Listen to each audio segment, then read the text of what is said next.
Hello everyone, this is Mark from your Carleton Athletics staff, and today I just wanted to put a quick video together to show you how to register for our live online fitness classes.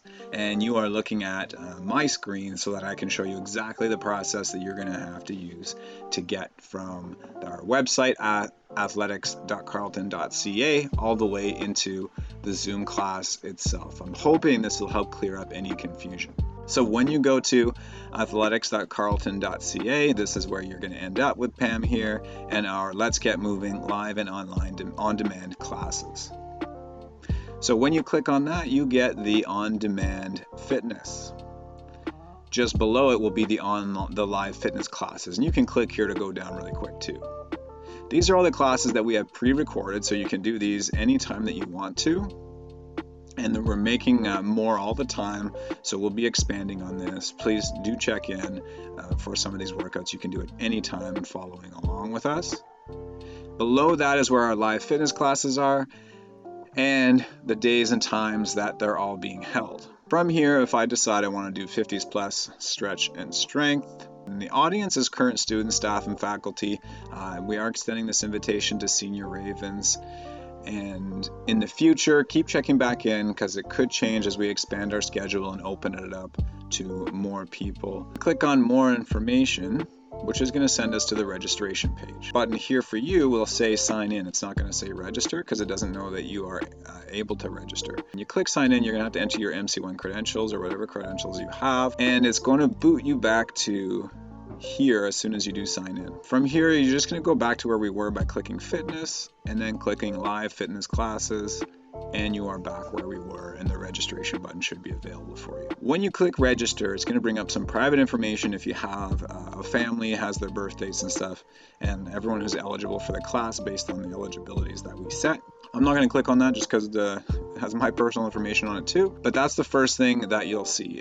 If you see your name and you're not eligible to attend, just send me a quick email if you need to reach out and say that you would like to be part of this, and you should be able to do it as a staff, faculty, student, and we will figure out a way to get you in there. Once you select yourself as the recipient, you're going to move on to a waiver. Obviously, if you decline, you don't get to do the class, so we're going to accept. This is just a warning to let you know to check your email after you register, because the PDF contains the Zoom code that you're going to need to get into the Zoom class. So I'm just going to say yes, I've read this, looks good to me. It's going to add it to my class, $0, it's all free, and I'm going to hit checkout. Once I hit checkout, I'll end up here where the order has been processed. I could click on confirmation to confirm my order and look at the Zoom code from there, but you don't have to. You'll also get an email that will have that information in it, but you're going to want to keep that email handy for the Zoom code.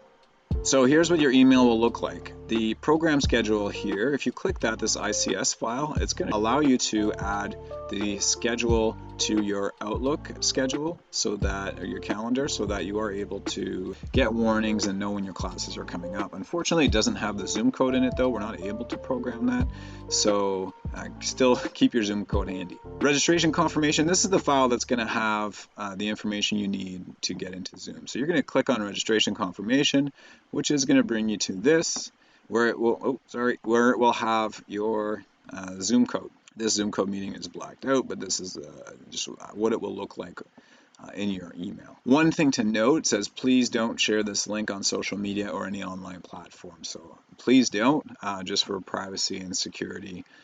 This is why we're doing this registration process online. So once you click on that Zoom code, the email will have a password as well. So the password for today is burpees. This is the Zoom code. This is what it's going to look like in the email. So you're going to either enter it in your browser or just open the link. And you'll be asked to go into a Zoom meeting on the app. Now, I already have the app installed, and I recommend you install the app as well. But if you don't want to, that's okay. You can click run it from your browser because our classes are enabled that way. You lose a little bit of functionality, so I recommend doing the application, installing it, but it's totally up to you. So I hit open Zoom meeting, or it'll say join the meeting, and it's going to connect. And I get to pick if I'm going to join with computer or any kind of different audio devices that you might have. If you don't want to be joining with your computer sound, you want to use something else, you can. So what you're seeing here is me twice. This is me. Go to speaker view. So speaker view and gallery view, if you're in gallery view, which we are right now, you're going to see a whole bunch of people, anyone who's in the workout. So this could get really tiny little squares depending on how many people are here. If you click on gallery view, this is the instructor right now.